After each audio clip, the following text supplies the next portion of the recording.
नमस्कार, आप देख रहे हैं टाइम्स स्टूडियो उत्तर प्रदेश। अमित पांडे के साथ मैं इस समय मौजूद हूँ जौनपुर के महाराजगंज में। सर जेपी महाविद्यालय है केवटली में। यहाँ एक कार्यक्रम रखा गया है शुभम जी द्वारा। आइए हम उनसे मिलते हैं और जानते हैं कि क्या कार्यक्रम रखा गया है। सीधे सीधे आइए, आपका बहुत बहुत स्वागत है। नमस्कार, बहुत बहुत धन्यवाद जी, आज यहाँ क्या कार्यक्रम रखा गया आप द्वारा? पहले तो हम टाइम्स टुडे का हार्दिक धन्यवाद देता हूँ कि आपकी पत्रकारिता इस समय संपूर्ण क्षेत्र में प्रकाशित करे। आपका भी मैं हार्दिक अभिनंदन करता हूँ। देखिए, श्रीमान दीपक सिंह जी हैं, हमारे बगल में हैं। आपके परम मित्र थे श्रीमान विदेहराज जी। आप सब बचपन से ही आप सबके मन में उद्देश्य था कि आगे हम कुछ राष्ट्र के प्रति, समाज के प्रति कुछ करेंगे, लेकिन उनका दुर्भाग्य रहा, बीच में सड़क दुर्घटना में उनका देहावसान हो गया। दीपक जी उनके स्मृति में ये कार्यक्रम लगातार अनवरत 2014 से कराते चले आए, परंतु कोविड-19 वैश्विक महामारी आने के कारण थोड़ा सा उसमें रुकावट आई।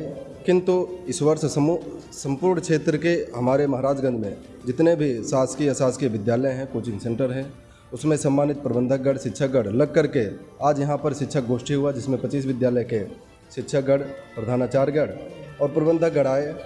सबने एक अच्छी योजना रचना बना करके इसको हम लोग कैसे पुनः प्रारंभ करें, इस पे एक बेहद रचना हम सब ने तैयार किया। श्रीमान दीपक सिंह जी अपने स्वयं निधि से, किसी का कोई ऐसा अपेक्षा नहीं रहता कि समाज के लोग सहयोग करें, अपने स्वयं निधि से अपने मित्र की स्मृति में समाज के प्रति, राष्ट्र के प्रति, अपने सनातन के प्रति करने का इनका संकल्प है, वही करते आ रहे हैं। धन्यवाद।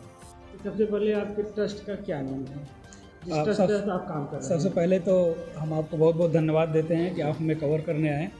हमारे ट्रस्ट का नाम है VRSS के चैरिटेबल ट्रस्ट, जिसका फुल फॉर्म है विदेहराज स्मृति सेवा कल्याण चैरिटेबल ट्रस्ट। तो बेसिकली हम अपने जब क्षेत्र में आते हैं, हम यहाँ से पढ़ाई लिखाई करके जाते हैं, बाहर चले गए, वहाँ पढ़ने लिखने लगे, लेकिन क्षेत्र की तरफ जब आप आएंगे तो लगेगा कहीं ना कहीं कुछ न कुछ तो हम कर सकते हैं अपने क्षेत्र में, अपने ग्रामीण पूर्वांचल में। तो हमने दो सब्जेक्ट उठाया कि एक तो शिक्षा पे हम कुछ कर सकते हैं बदलाव, और दूसरा हम खेल कूद के माध्यम से भी हम कुछ बदलाव कर सकते हैं। तो दो चीज़ों में दो क्षेत्र में हम लोग काम करते हैं, शिक्षा और खेल। तो शिक्षा के माध्यम से हम लोग 6, 7, 8 के और 9 और 10 इन बच्चों को हम लोग पहले एग्ज़ाम कराते हैं। एग्ज़ाम कराने के बाद उन्हें पुरस्कृत करना, उन्हें सम्मानित करना, और एग्ज़ाम एकदम ट्रांसपेरेंसी से कराते हैं। और कोई भी फॉर्म का एक भी रुपये शुल्क नहीं लिया जाता, निःशुल्क हम लोग फॉर्म लेते हैं। ऐसा नहीं किसी बच्चे से हम 1 रुपये चार्ज कर रहे हैं। ये परीक्षा कराते हैं, तो परीक्षा के दौरान फिर क्या करते हैं? इसके बाद पुरस्कार देते हैं? हाँ, परीक्षा के बाद हम हर एक क्लास में 6 से टॉप 1 to 10th हर एक क्लास के 10-10 बच्चों को हम लोग उनके मेरिट के अकॉर्डिंग उन्हें हम छांटते हैं। उसके बाद उन्हें उचित पुरस्कार, जैसे इस बार हम लोग पुरस्कार थोड़ा सा अच्छा पुरस्कार रखेंगे। पहले हम लोग कैश प्राइज रखते थे और मेडल और शील्ड देते थे और एक प्रशस्ति पत्र। अभी कैश प्राइज हटा के हमने सोचा है कि साइकिल या फिर कुछ टैबलेट या फिर इस तरह की चीज़ें हम लोग उसमें इंक्लूड करेंगे, और बाकी हम लोग मेडल और शील्ड और प्रशस्ति पत्र देते हैं। इस क्षेत्र में कितने साल हो गए आपको काम करते हुए? हम लोग विगत 2014 से कार्य कर रहे हैं, लेकिन कोविड काल में हमने थोड़ा सा हमारा छूटा था लय, क्योंकि 2-3 साल बंद करना पड़ा था क्योंकि उचित समय नहीं था कराने का। लेकिन अब इस साल से हम लोग फिर रिज्यूम कर रहे हैं 2024 से।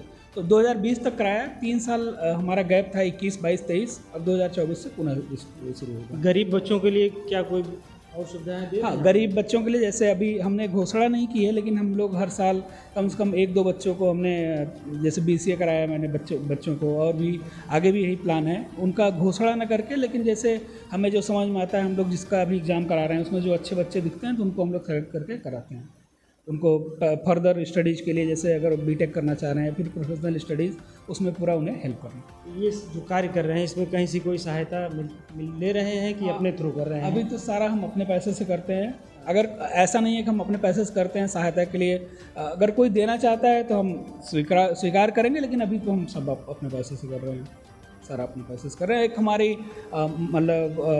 विदेहराज चैरिटेबल ट्रस्ट की जो संरक्षक हैं आभा सिंह जी, डॉक्टर आभा सिंह, वो हमें मार्गदर्शन भी देती हैं, हमें कभी कभी फाइनेंशियल हेल्प भी मतलब कुछ उनकी तरफ से। बच्चों को जैसे उन्होंने बोल दिया फर्स्ट 3 प्राइज़ के पैसे मैं दे दूँगी, या फिर फर्स्ट 4 प्राइज़ के पैसे मैं दे दूँगी, या फिर ऐसे कुछ लोग भी सहयोग भी कर देते हैं, बट मैक्सिमम पैसा मैं अपने पास से कर जैसे देता आप हूँ। महाराजगंज ब्लॉक में ये काम कर रहे हैं, क्या अदरवाइज और कहीं ब्लॉक में आपने ये नहीं, ऐसा हम शुरू किया कुछ? अभी तो जब हम शुरू किए थे तो महाराजगंज ब्लॉक में ही ज़्यादातर था, लेकिन इस बार हम लोग पूरा महाराजगंज ब्लॉक बदलापुर ब्लॉक दोनों को इंक्लूड करेंगे, और भी और भी कहीं कॉलेज के बच्चे आना चाहेंगे। जो हमारा शिक्षा सेंटर हम तीन जगह कर सकते हैं, जैसे पूरे महाराजगंज ब्लॉक में, एक बदलापुर में कर दिया, एक महाराजगंज में, 2 महाराजगंज में। अगर कोई इच्छुक है वो कहीं का भी हो, अगर वो यहाँ आके एग्ज़ाम दे सकता है तो हम उसे इंक्लूड कर लेंगे। बहुत बहुत धन्यवाद आपका। धन्यवाद।